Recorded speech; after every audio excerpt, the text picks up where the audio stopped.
नमस्कार, Venus astro में मैं दिव्या मित्तल आप सभी का स्वागत करती हूँ। बात करते हैं हम अपने नक्षत्र की सीरीज़ में 18th नक्षत्र जो कि है ज्येष्ठा। ज्येष्ठ जैसे हम कहते हैं, ज्येष्ठ मीन्स बड़ा, तो दैट मीन्स ये नक्षत्र ऐसा भी कहता है कि या तो आप परिवार के सबसे बड़े हैं तो, और या फिर आप उन्हें अगर छोटे भी हैं तो आपका जो बिहेव है वो बिल्कुल बड़ों जैसा ही रखते हैं, यानी आपके अंदर नेतृत्व करने की क्षमता ज़रूरत से ज़्यादा होगी। यानी आपके अंदर ये चीज़ होगी कि सब मेरी सुने, तो वो ज्येष्ठा वाली क्वालिटी आपके अंदर ज़रूर आएगी। कहते हैं कि जून महीने में ऐसे लोगों को विवाह नहीं करना चाहिए। जून महीना ज्येष्ठ का महीना कहा जाता है और स्वामी ग्रह इसके बनते हैं बुध। इसके जो चारों पद होते हैं वृश्चिक राशि में आते हैं। अब वृश्चिक राशि में मंगल का प्रभुत्व होता है, तो इसीलिए मंगल इनको पराक्रमी बनाता है और थोड़ा कठोर, जिद्दी, ये सारे स्वभाव इनके अंदर आ ही जाते हैं मंगल की वजह से। परंतु वृश्चिक राशि जल तत्व राशि होने की वजह से ये ऊपर से बहुत कठोर परंतु अंदर से बहुत नरम हृदय के होते हैं। तो वृश्चिक राशि में ये चीज़ें आती हैं कि आपको लगेगा कि सामने वाला शायद बहुत कठोर हृदय रखता है, या उसकी वाणी ऐसी लगेगी कि आपको थोड़ा सा लगेगा कि हाँ बहुत ज़्यादा, मतलब ये नहीं है इसके अंदर इमोशंस, बट अंदर ही अंदर उसके अंदर बहुत इमोशंस बह रहे होते हैं, क्योंकि जल तत्व राशि में आती है ये वृश्चिक राशि। तो और अष्टम भाव में भी आती है, तो गुण रहस्य का भी भाव है। अष्टम भाव जो है हमारा, तो ऐसे व्यक्ति रहस्यमयी प्रवृत्ति के भी होते हैं। जो इनके मन में चल रहा होता है वो इनकी जुबान पर नहीं होता है। साथ ही साथ देवता ग्रह इसके इंद्रदेव हैं। इंद्रदेव जो कि जब सूखा पड़ जाता है तो कहते हैं ना बरसात करते हैं, तो वो कौन है? इंद्रदेव ही हैं। तो इसीलिए जब बहुत ज़्यादा कठिन परिस्थितियों में ये सफलता पाते हैं, लेकिन इनको बहुत प्रॉब्लम्स होती है सफलता पाने में, क्योंकि इनका गंडमूल नक्षत्रों में जन्म हुआ होता है, तो जो कि थोड़ा सा उग्र या तीक्ष्ण नक्षत्रों में से माना गया है। योनि जो होती है मृग योनि होती है, हिरण यानी हिरण, और एक चंचल स्वभाव इनका होता है और सतर्कता बरतते ही अपनी लाइफ में, यानी आने वाले संकट इन्हें थोड़े पता चल जाते हैं कि मेरे ऊपर ये संकट आना है, क्योंकि हिरण की जो क्वालिटीज़ मैंने पिछले नक्षत्र में बताई थी वो इनके अंदर भी ये चीज़ें देखने को मिलेंगी। साथ ही साथ जो पक्षी आता है, पक्षी इनके लिए आता है मुर्गा या बतख। अब मुर्गे की जो क्वालिटी होती है सबसे ज़्यादा यही होती है कि सुबह सबसे पहले मुर्गा बांग देता है और सबको उठाता है, तो यानी अनुशासन प्रिय, बहुत ज़्यादा अनुशासन में रहना पसंद करते हैं। कोई भी काम करेंगे तो अनुशासन, अगर ये नहीं कर रहे हैं तो दैट मीन्स कहीं ना कहीं इनके ग्रहों का प्रभाव इनके ऊपर अच्छा नहीं पड़ रहा है, तो इन्हें वो चीज़ें करनी चाहिए जो इनके नक्षत्र इनसे करवाना चाह रहे हैं। तो इसके साथ इनमें जो बतख के मतलब मुर्गे की क्वालिटी होती है सतर्कता वाली होती है, कि वो सतर्कता बरतता है। सतर्कता, आत्म जागरूकता, नेतृत्व करने की क्षमता और तेज स्वभाव, ये सारी क्वालिटीज़ जो हैं वो इनके अंदर होती हैं। गण इनका राक्षस होता है और प्रतीक जो होता है वो एक गोल ताबीज, जो गले में आप धारण करते हैं कोई भी ताबीज, गोल ताबीज या फिर छाता। अब ये क्या किस चीज़ का प्रतीक है? हम कोई भी ताबीज़ या कोई भी ऐसा रुद्राक्ष या कुछ भी धारण अगर हम करते हैं तो वो हमारी सुरक्षा देता है हमें। तो यानी ये नक्षत्र एक सुरक्षा का प्रतीक भी कहा गया है। छाता भी इसका सिंबल है। छाता भी हमें बरसात से सुरक्षा देता है। जब बारिश आती है हम छाता यूज़ करते हैं, तो ये जो नक्षत्र है ये दर्शाता है कि ये दूसरों को सुरक्षित रखने में कामयाब होते हैं। ऐसे इनके अंदर होता है कि हम किसी को सुरक्षित रखने के लिए पूर्णतः, क्योंकि बड़ा ही इंसान छोटों को रख सकता है, तो वो इनके अंदर मूल स्वभाव होता ही है इस नक्षत्र की वजह से। तो ये दूसरों को भी सुरक्षा पूरी तरीके से प्रदान करने में समर्थ होते हैं। वृक्ष जो होता है वो चीड़ और देवदार का होता है, जो कि समृद्धि का, सुरक्षा का, भाग्य का और बाधाओं में विजय का प्रतीक माना गया है। तो अगर ये अपनी लाइफ में चीड़ या देवदार के वृक्ष लगाएं तो इनको ये नक्षत्र बहुत अच्छा प्रभाव देने लग जाएगा और काफ़ी अच्छा फल ये इस नक्षत्र में होते हुए भी प्राप्त करेंगे। कोई नक्षत्र बुरा नहीं होता, बस उसकी जो चीज़ें होती हैं वो हमें समझ के आगे हम अगर अपनी लाइफ में बढ़ें तो हमें पता चलता है कि हमें क्या करने के लिए इस धरती पर जन्म लिया है और हमें क्या क्या करना है।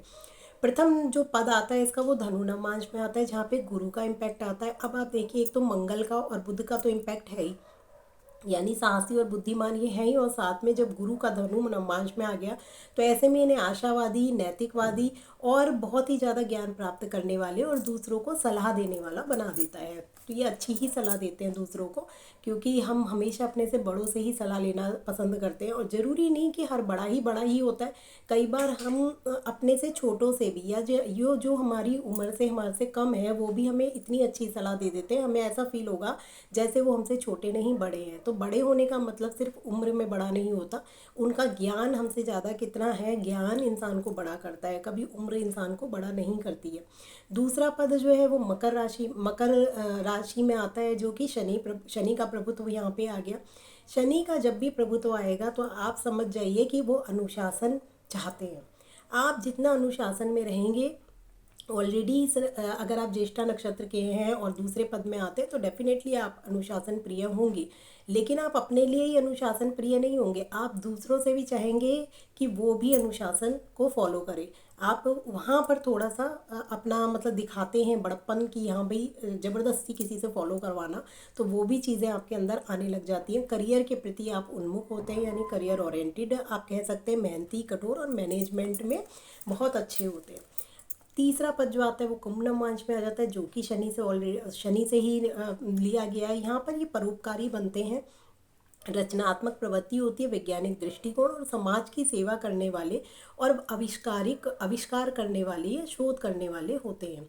जो चौथा आता है चतुर्थ, वो मीन में आ जाता है, जो कि गुरु का ही है।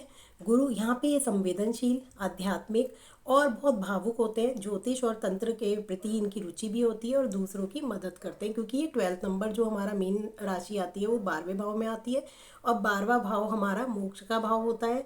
और जितनी हम 12वें भाव में अगर आपके ग्रह बैठे हुए हैं कुंडली में, आप सबसे पहले अपने 12वें भाव को और छठे भाव को चेक करिए।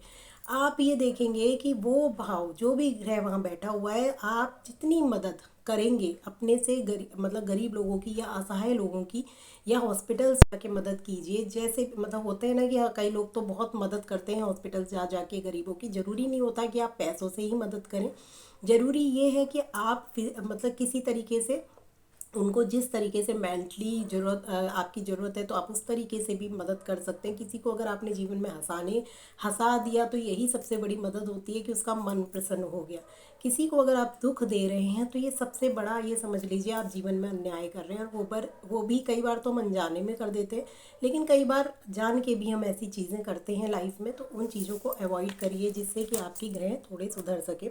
अब दूसरा है दृढ़ निश्चय, मैंने बता ही दिया। स्वभाव में जिद्दी होते हैं और बाकी सबसे बड़ा होने के कारण इनके अंदर नेतृत्व की क्षमता होती है। ये किसी पे डिपेंड नहीं रहना चाहते, क्योंकि इनको लगता है जो कुछ करूं मैं खुद से करूं, खुद के बल पे करूं, किसी के प्रति ये। और इनके जो थॉट प्रोसेस होते हैं ना, वो बिल्कुल ऐसे यंग थॉट प्रोसेस, मतलब बहुत अच्छे अच्छे इनोवेटिव आइडियाज़ इनके मन में होते हैं। किसी की ये सुनना नहीं चाहते, इनको यही रहता है कि मैं जो बोल रहा हूँ वो बिल्कुल सही है, और निर्भर इसलिए रहेंगे नहीं। व्यवसायिक चुनौती और मानसिक अशांति और रिश्तों में तनाव, ये 3 चीज़ें ज्येष्ठा नक्षत्र वालों को बहुत ज़्यादा जूझना पड़ता है इन तीनों चीज़ों से। यानी इनके लाइफ में व्यवसायिक चुनौतियाँ भी बहुत आती हैं, इनके रिश्तों में भी बहुत ज़्यादा तनाव होते हैं, क्योंकि नेचुरल रिश्तों में तो आप अपनी चलाएंगे, किसी की सुनेंगे ही नहीं, तो वो तनाव होगा ही होगा। बिजनेस में भी अगर पार्टनरशिप में बिजनेस कर रहे हैं, वहाँ भी अगर आप अपनी चला रहे हैं तो भी प्रॉब्लम्स आएंगी।